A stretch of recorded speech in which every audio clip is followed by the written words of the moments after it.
Assalamualaikum dan salam sukan untuk semua. Menjelang Sukan Para Asia Hangzhou 2022 pada 22 Oktober ini, Majlis Paralimpik Malaysia MPM dan Majlis Sukan Negara MSM meletakkan sasaran 35 pingat tanpa mengira warna bagi kontingen negara.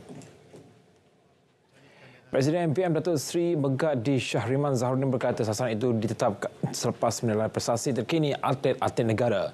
Jelas beliau sukan olahraga renang dan powerlifting kekal menjadi sandaran kontingen Malaysia pada Tamasya Hangzhou.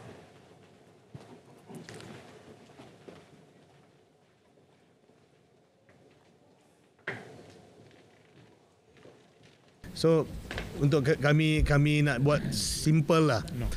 Di sasaran emas semua tu of course traditionally. So now kita ada dasar baru yang kita nak buat sebagai tanpa warna. Tapi saya percaya macam cakap lah, give it apa Tuan Rashid? Ni keajaiban kita bawa nanti. It's a surprise. So kalau boleh if you do your own analysis, you dah boleh tahu dah who are the medal winners insya-Allah. Pada Sukan Para Asia kali ini, atlet para negara akan mengambil bahagian dalam 14 jenis sukan membabitkan 104 acara apabila berlangsungnya tamasya itu pada 22 hingga 28 Oktober ini. Pemain persaingan lelaki negara Li Zijia mencipta sensasi pada terbuka Arctic 2023 apabila menjuarai kejohanan yang berlangsung di Vantaa, Finland itu. Lebih membanggakan, itu juga adalah gelaran pertama beliau pada musim ini. Perlawanan akhir yang berlangsung di arena Vantaa Energia hari ini menyaksikan Li Zijia menang dengan keputusan 21-14, 21-15 menewaskan rakan senegara Eng Ziyong. Terdahulu Eng Ziyong melangkah ke final selepas menumbangkan pilihan ketujuh dari Jepun Kanta Suneyama dengan keputusan 21-12, 21-16 pada aksi separuh akhir semalam.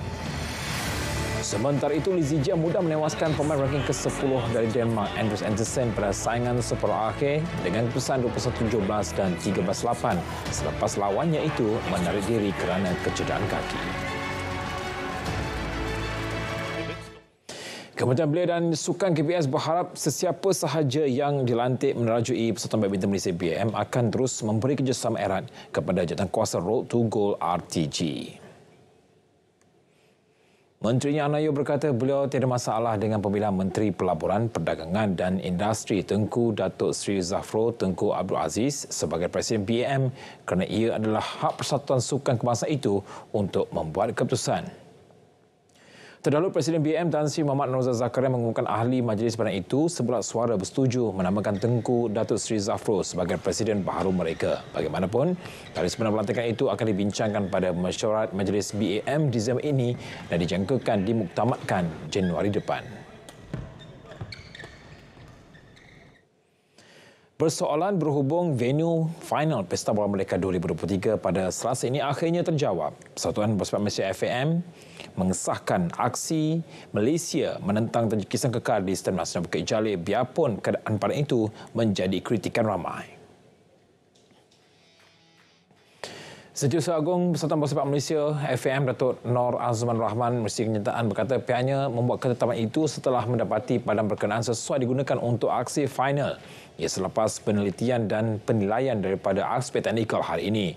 Dia berkata walaupun keadaan padang tidak memuaskan ketika skuad Harimau Malaya menewaskan India 4-2 Jumaat lepas, FAM yakin Pembadanan Stadium Malaysia PSM serta pihak terbabit mampu membaik pulih keadaan rumput menjelang aksi final tersebut.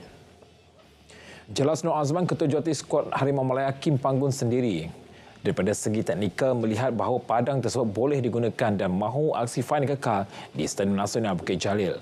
Pada perlawanan pertama Pesta Bola Merdeka antara Harimau Malaya dengan India Jumaat lalu, rumput jenis Zosia di padang Stadium Nasional Bukit Jalil dilihat tercabut, seterusnya menyebabkan tumpuk di beberapa bahagian dan menyaksikan Ketua Jurulatih India Igor Stimac tidak gembira.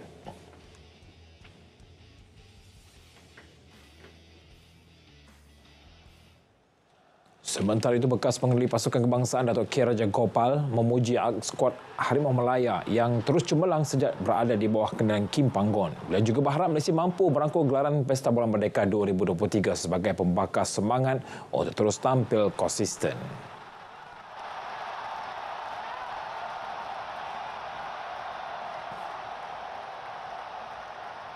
Yalah, kita perlukan sentuhan keyakinan kepada pemain kita lah.